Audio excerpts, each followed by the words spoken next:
ಎಲ್ರಿಗೂ ನಮಸ್ಕಾರ. Welcome to financial consultant Kannada.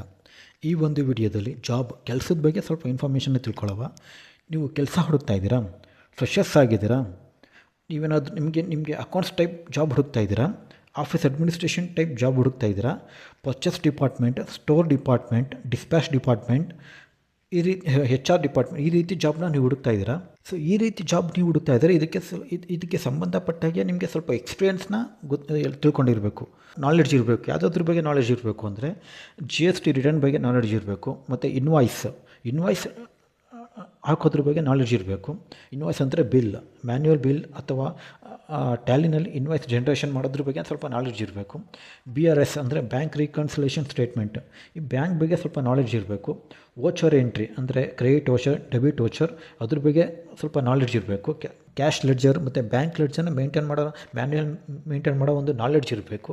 Accounts maintain ಮಾಡೋದ್ರ ಬಗ್ಗೆ ಸ್ವಲ್ಪ ನಾಲೆಡ್ಜ್ ಗೊತ್ತಿರಬೇಕು. ಮತ್ತು ಈ ಅಕೌಂಟ್ಸ್ ಮೇಂಟೈನ್ ಮಾಡೋದಕ್ಕೆ ಕೆಲವು ಸಾಫ್ಟ್ವೇರ್ಗಳಿರ್ತವೆ, ಟ್ಯಾಲಿ, ಮಾರ್ಕ್, SAP, ಇದ್ರ ಬಗ್ಗೆ ಸ್ವಲ್ಪ ನಾಲೆಡ್ಜ್ ಇರಬೇಕು.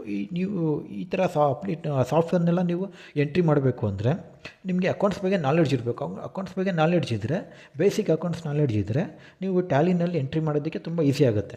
GSTಲೂ ಅಷ್ಟೇ, GSTನ ರಿಟರ್ನ್ ಮಾಡಬೇಕು ಅಂದರೆ ಅದ್ರ ಬಗ್ಗೆ ನಿಮಗೆ ಅಕೌಂಟ್ಸ್ ಬಗ್ಗೆ ಸ್ವಲ್ಪ ನಾಲೆಡ್ಜ್ ಇರಬೇಕು. ಅಕೌಂಟ್ಸ್ ನಾಲೆಡ್ಜ್ ಇದ್ದರೆ ನಿಮ್ಗೆ GST ರಿಟರ್ನ್ ಮಾಡೋದಕ್ಕೂ ನಿಮ್ಗೆ ಈಸಿ ಆಗುತ್ತೆ. ಸೊ ಇದ್ರ ಬಗ್ಗೆ ನಿಮ್ಗೆ ಏನಾದರೂ ಟ್ರೈನಿಂಗ್ ಬೇಕು ಅಂದರೆ ನನ್ನ ಒಂದು ಇಮೇಲ್ ಐಡಿಗೆ ಕನ್ಸಲ್ಟ್ ಮಾಡಿ. ನಾನು ನಿಮ್ಗೆ ಎಷ್ಟು ಮಾಹಿತಿನ ಕೊಡೋಕ್ಕಾಗುತ್ತೆ ಅಷ್ಟು ಮಾಹಿತಿನ ಕೊಡ್ತೀನಿ. ನನ್ನ email ID fin.consultant.kannada@gmail.com. Thank you for watching.